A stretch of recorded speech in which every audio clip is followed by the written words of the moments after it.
pone o no en juego el futuro de Israel a cambio de estas estrategias, yo no sé si de Estados Unidos o de los intereses corporativos que controlan a Estados Unidos, digamos.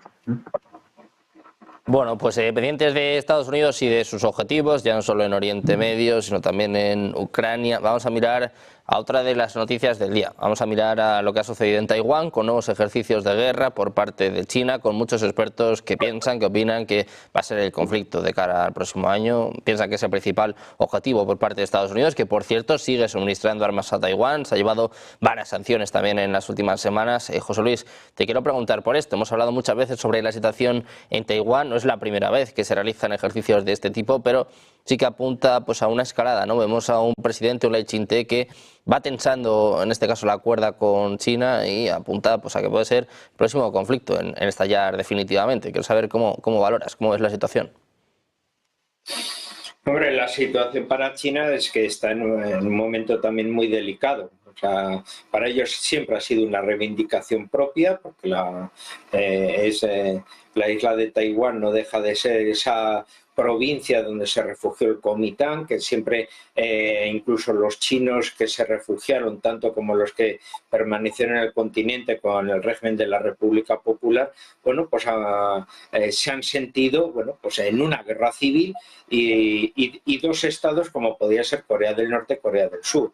Ahora el punto del presente es diferente. Las nuevas generaciones que han nacido de ese exilio, de esa diáspora en la isla, bueno, pues están viendo que sus recuerdos sentimentales o sus relaciones no sentimentales con el continente, pues no las tienen. Así existen intereses económicos, muchísimas empresas, hasta se puede decir este proceso de desencadenamiento y que proporcionaban gran riqueza a Taiwán, resulta que estaban aprovechando la situación de mano de obra barata que existía en la República Popular China. O sea que había un matrimonio de conveniencia a nivel económico que beneficiaba a ambas, ¿no?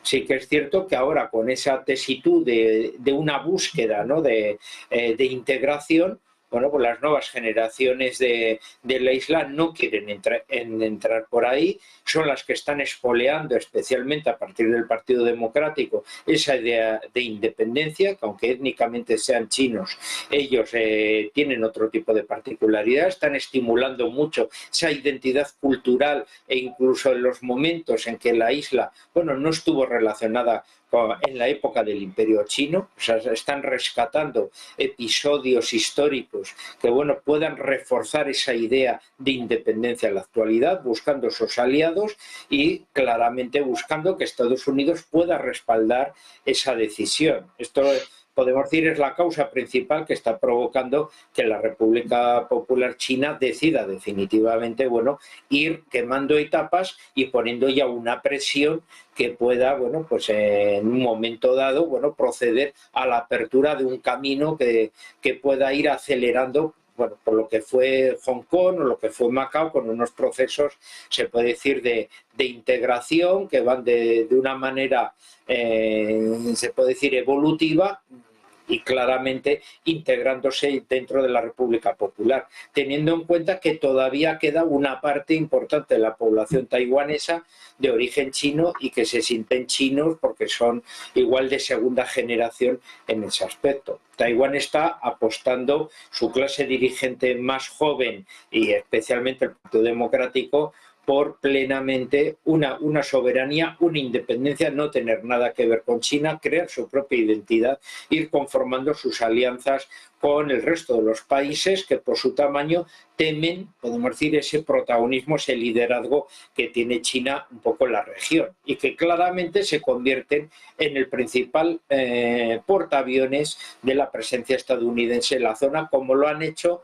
se puede decir, desde que Chiang Kai-shek se refugió allí, ¿no? Así que en el caso de un triunfo, por ejemplo, de Trump, ya se vio que claramente durante la presidencia Trump había tenido como esa relación de afectividad que demostró varias veces, llamando en aquel momento a la presidenta de Taiwán, ¿no? Y en vez de ser un tema que iba como en segundo o tercer orden, que Estados Unidos lo protege, pero que procuraban no sacarlo a una visión clara para no tener problemas con China, con la que curiosamente siempre han mantenido muy buena relación. Ahora ese liderazgo, esa competitividad económica que está provocando y favoreciendo que muchos expertos en economía vean el liderazgo de China en el futuro, resulta que sí que está provocando y favoreciendo, bueno, pues que algunos candidatos como Donald Trump vean en China el principal enemigo a batir por Estados Unidos si quiere seguir siendo la primera potencia del mundo, si quiere mantener esa hegemonía. Y en ese aspecto Taiwán se convierte en uno de sus instrumentos, en uno de sus ases de la baraja de política internacional, y la propia clase política taiwanesa menos proclive a China se ven ellos que pueden jugar esa baza para tener ellos, bueno, pues un liderazgo en esa apuesta por una identidad taiwanesa que abandone y elimine la herencia cultural china de su territorio. Bueno, pues pendientes de lo que pase con Taiwán, volvemos a mirar a lo que sucede en Oriente Medio. Estábamos pendientes de este ataque sin precedentes por parte de Hezbollah. Les contábamos al principio de este espacio que hubo hasta 4 fallecidos, se hablaba de más de 60 heridos. Pues ojo, porque Estados Unidos vuelve a lanzar una advertencia. Está urgiendo, está instando a sus ciudadanos a abandonar inmediatamente el Líbano. Hablan, bueno, pues de lo que puede ser un ataque inminente por parte de Israel. Como saben, precisamente el ministro de Defensa, Yoav Gallant, hablaba de una respuesta contundente, de una respuesta pues, a este ataque con drones de ayer por parte de Hezbollah. Y ahora mismo la página web de la Embajada de Estados Unidos está recomendando encarecidamente a los ciudadanos de Estados Unidos que abandonen el país ahora. Dice que el aeropuerto comercial permanece abierto y que hay disponibilidad de vuelos en aerolíneas comerciales. Dice que desde el 27 de septiembre el gobierno de Estados Unidos también añade miles de asientos adicionales para acomodar a los ciudadanos estadounidenses y sus familiares. Dice que tengan en cuenta que estos vuelos no van a continuar indefinidamente. Dice que estos planes alternativos no deben depender de la asistencia del gobierno de Estados Unidos para la salida o evacuación. Nueva advertencia, nueva alerta por parte de la Embajada de Estados Unidos. Urge a sus ciudadanos a abandonar inmediatamente el Líbano ante lo que apunta a ser un ataque inminente por parte de Israel. Pendientes de lo que ocurre en Oriente Medio, volvemos a mirar a Taiwán. Eduardo, quiero saber cuál es tu opinión de estos nuevos ejercicios de guerra por parte de China y hasta dónde puede caldearse la situación en Taiwán. Los ejercicios militares chinos son recurrentes en los últimos tiempos, ¿no? Yo creo que hay que mirar sobre todo a 2 hechos en el origen de todo. Y es, por un lado, la decidida vocación de Estados Unidos a convertir el Pacífico en su cortijo desde tiempo inmemorial, desde que nos echó de Filipinas, básicamente, y en la Segunda Guerra Mundial con Japón. Y por otro lado, el segundo hecho que no podemos obviar es que Taiwán es China. Taiwán es China y no hay nada más que hablar. Quiero decir que en su momento Nixon ya cuando se aproximó a la China de Mao, fíjate si ha pasado tiempo, reconoció que China era el único interlocutor. Y Taiwán tiene una situación muy especial, muy cogida con hilos diplomáticamente, muy cogida con hilos. Es un presidente, ministros, secretarios, incluso las denominaciones no son abiertamente nacionales, ¿de acuerdo? Y las cosas estaban sucediendo bien, estaban yendo bien. Es decir, China, a diferencia de los occidentales, pues tiene esa cualidad proverbial que es la paciencia, que estaba viendo que las cosas iban a caer por su peso. ¿Por qué? Porque los herederos del Kuomintang, precisamente la generación que había salido de China, era la que establecía lazos comerciales con la China continental. Y las nuevas generaciones, educadas en otros valores o en otras actitudes, pues son los reivindicativos de la independencia. ¿Esta situación cómo sitúa a Estados Unidos en todo esto? Bueno, por un lado, Taiwán realmente es un verdadero escollo en la salida al mar de el comercio marítimo chino, ¿no? Que es el mayor del mundo, el mayor, con gran diferencia, ¿vale? Por otro lado, Taiwán es el fabricante de, creo que es el 82%, por lo menos lo era a principios de año, de los chips del mundo. Nada se mueve sin chips, nada hoy en día. Hasta un vehículo automóvil, todo tiene chips, no digamos ya los teléfonos, etcétera. Bien, y esto de que hay una situación de conflicto, pues ha llevado a que Estados Unidos tome medidas protectoras a cara a sus intereses y ha invitado a esas grandes corporaciones de Taiwán a que abran factorías en Estados Unidos con grandes ventajas fiscales, sobre todo en lo que es el sur de Estados Unidos, pues Texas y con todos los estados que están a su alrededor, Nuevo México, Arizona, etcétera, ¿vale? Para no depender directamente de ello. Incluso Alemania se ha puesto en un programa de desarrollo de chips para no depender de Taiwán. Con lo cual, pues bueno, un sector de negocio tan importante como ese, pues digamos que les viene como caído del cielo si hay un conflicto, ¿no? Por otro lado, el hecho de que haya maniobras militares, pues bueno, en esta situación tan confusa en la que se reconoce a la China continental como la única China, pero a Taiwán como una zona de interés y un verdadero portaaviones, porque no sabes la cantidad de aviones que ha metido recientemente. Mientras Zelensky mendiga F-16, ahí está F-35, o sea, hay de todo, lo último de lo último, preparado para moverse. Yo creo, y vuelvo a hacer un poco de bola de cristal, ¿no? Si ganase Trump, yo creo que Trump es consciente de que un país, y esto lo demostró desde el Imperio Español hasta el Imperio Británico, no se sostiene con varios frentes abiertos. Es muy difícil mantener. Alemania lo descubrió duramente tanto en la Primera como en la Segunda Guerra Mundial. No puedes tener dos frentes. Y si tiene que tener dos frentes y ahora tiene tres, yo creo que el de Ucrania se lo va a quitar de encima, va a negociar la reconstrucción de la parte que se quede de Ucrania, porque Rusia no va a ceder ni un palmo, eso que ya lo tengan claro, esto no es una negociación, será un alto el fuego, un armisticio y punto y pelota. Y Estados Unidos lo que no gana vendiendo armas, que sí venderá armas convencionales, como se las vendió a Corea en su momento, lo ganará reconstruyendo civilmente ese país. Y ahí los europeos trataremos de que nos caiga alguna migaja también, ¿no? Ese frente queda cerrado. Sobre el frente de Oriente Próximo, pues la verdad es que él no tiene la iniciativa, Estados Unidos no tiene nada. Ese frente lo va a tener. O sea, esto va a ir a más y es imparable. Si dice a su población que se vaya del Líbano, será para que vuelvan los marines. Yo le diría a Estados Unidos que recuerde cómo salieron los marines del Líbano, ¿no? Yo creo que fue el atentado terrorista, entre comillas, ¿no?, más brutal que ha recibido las Fuerzas Armadas norteamericanas en su historia, ¿no? Y de hecho se fueron. Entonces ese frente lo va a tener abierto.